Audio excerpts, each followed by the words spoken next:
Hey guys, I'm Myra with Atomic Baby Cosplay, and today I'm going to talk about my top 5 tips for installing zippers.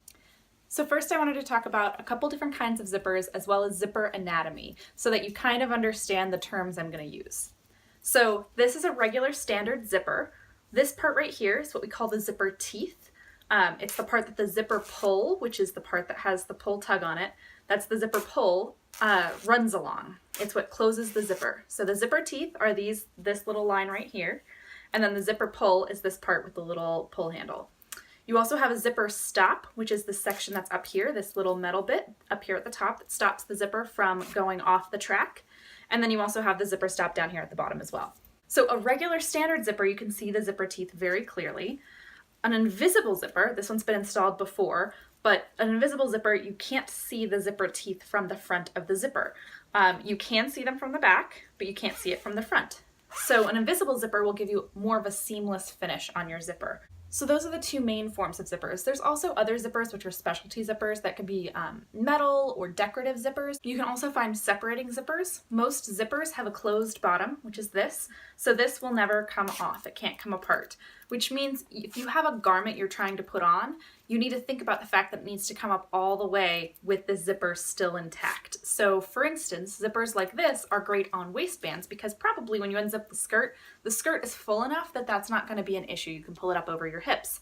However, I just made a halter top, and the band on the halter top was very snug, which means I could not get it over my head if I did a zipper like this. So I had to use a separating zipper, which means kind of like on a sport coat, the separating zippers come completely apart. So you can kind of like put it on like a vest almost, right? So definitely think about that. Separating zippers do come in a regular form and a invisible form. You probably have to order the invisible form online, at least in this area. It's impossible to find an invisible zipper that separates locally, so I have to order them online special. So now I'm going to talk about my top 5 tips for installing zippers. Tip number 1 is going to be to iron your zipper. This tip is mostly relevant with an invisible zipper. With an invisible zipper, the way that you would officially install it, you're going to want to iron it. There's actually stitching here behind the teeth. You want to iron it so you can see that stitching. So it's going to look kind of like this when you're done. So you want to iron that zipper. Why you want to do that is it lets you get as close as possible to those zipper teeth, which means you're going to have as much as possible a completely seamless zipper installation. An invisible zipper will also come with instructions on the inside of the zipper package, which will tell you how to install it properly, which is very helpful and definitely something I recommend following. Tip number 2 is to use the right foot on your sewing machine.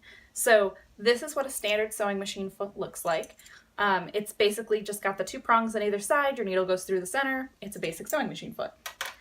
This is what a zipper foot looks like. With a zipper foot, your sewing needle, you can hook it onto your foot either on this side or on this side, depending on which direction you're sewing your zipper. So this is a really helpful foot so you can get right up against those zipper feet. You can also buy an invisible zipper foot. Invisible zipper feet have one small opening at the top and then grooves on the bottom. These grooves are where your invisible zipper goes along in order to make sure that it's staying in line with where it needs to go. Tip number 3 is to baste your seam. This is one that not everyone does, but it's super, super helpful. So if you've ever installed a zipper and then found that it hit 2 different points on the fabric, so you end up getting on each side, it's kind of bubbly and weird, this is the right tip for you. So what you're going to want to do is you're going to baste the seam the zipper's going into. So for instance, on the bunny suits I just recently made, the crotch area is a regular seam, but then it zips up from about just above the butt up to the top, right? So I sewed a regular seam up to that point, and then I switched to a basting stitch. A basting stitch is a really long, loose tension stitch. So all you need to do is adjust your sewing machine stitch length to be longer than it was, and also to make the tension looser than it was. This will create a temporary stitch. So you're going to baste up the rest of that seam where that zipper is going to go. Then you're going to take your fabric, you're going to iron that seam flat, so it'll be flat on both sides. Then you're going to take your zipper and you're going to put it with the zipper pull side down towards the outside of your garment, and you're going to pin it directly over the center of that pressed flat seam. What that does is it means that your zipper will be perfectly installed even across both sides because you've already stitched the seams. The seam's not going to move one way or the other because it's already together in one piece. And then you'll just sew down. Now, on the topic of sewing, I like to pin my zippers horizontally over my seam. So I'll pin them like this and I'll go through both sides of my zipper like that over my seam. Now, some people sew over pins. I personally do not because I know that it can risk ruining the timing of your machine, and that makes me too nervous. So I don't sew over pins with my machine. Your mileage may vary, and that's definitely your call. When I'm sewing, I go and I have my presser foot, and I go until my presser foot is over the pin.